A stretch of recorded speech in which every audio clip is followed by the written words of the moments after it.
L'équipe d'ici et pas ailleurs s'aventure dans les zones abandonnées de Reims. On appelle ça de l'exploration urbaine. Olivier Fessol et Claudine Crène nous font découvrir la discipline. Bienvenue à Reims dans la zone industrielle Colbert. Et si nous sommes ici et pas ailleurs, c'est pour parler d'exploration urbaine ou urbex.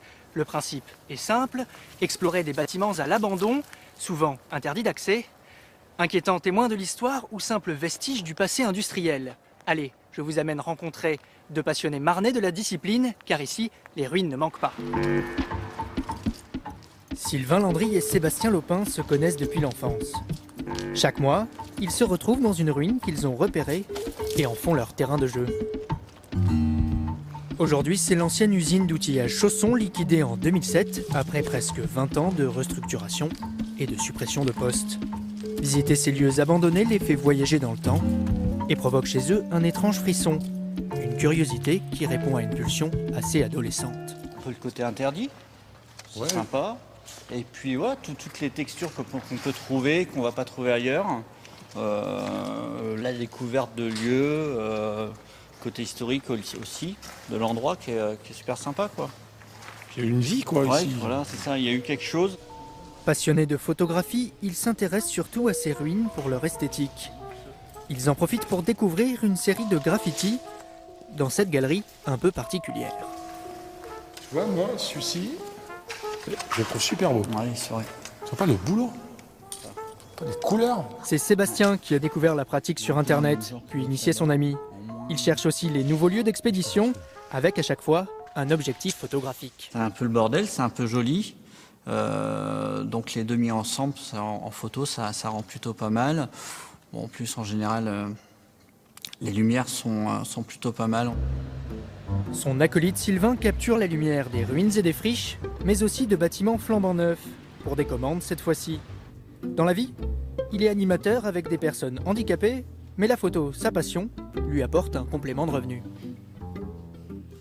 Je ne considère pas la photo forcément comme quelque chose qui me permettrait de vivre, en fait. Parce que j'ai toujours un peu de doute quand quelqu'un m'achète une photo, par exemple, ça me surprend toujours un peu. Ou quand on va me chercher pour me payer pour faire des photos, je suis un peu surpris.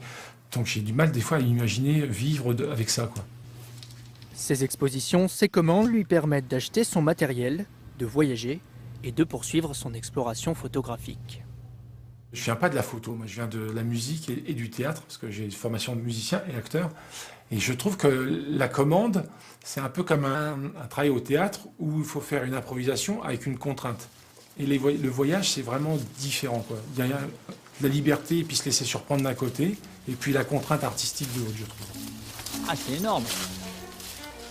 Ce nouveau lieu d'expédition, une ancienne usine de farine fermée en 1972, Sébastien l'a eu par un ami.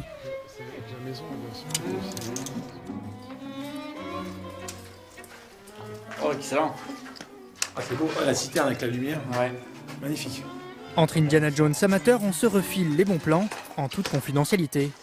Une fois les lieux investis, on dégaine les appareils.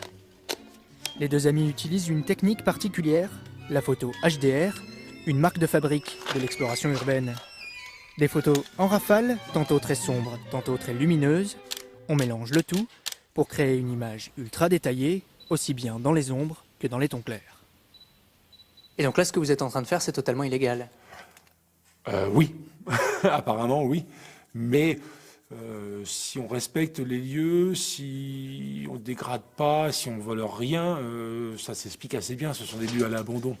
Donc c'est illégal, mais toléré en règle générale. Ça monte encore. Ah, vas-y. Waouh! Regarde. Ah, excellent. Donc là, vous faites quelque chose d'illégal. Est-ce que c'est pas un peu paradoxal pour un éducateur, des gens qui travaillent dans le social? C'est pas vraiment paradoxal. Il y a effectivement des règles. Les règles sont faites pour être contournées. Plus on a de règles, plus effectivement on a de chances de les enfreindre. Donc voilà, on enfreint quelques règles, mais rien de bien méchant en tout cas.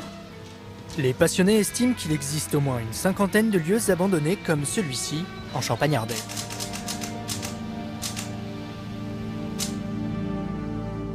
Notre exploration des vestiges de la Marne industrielle est terminée.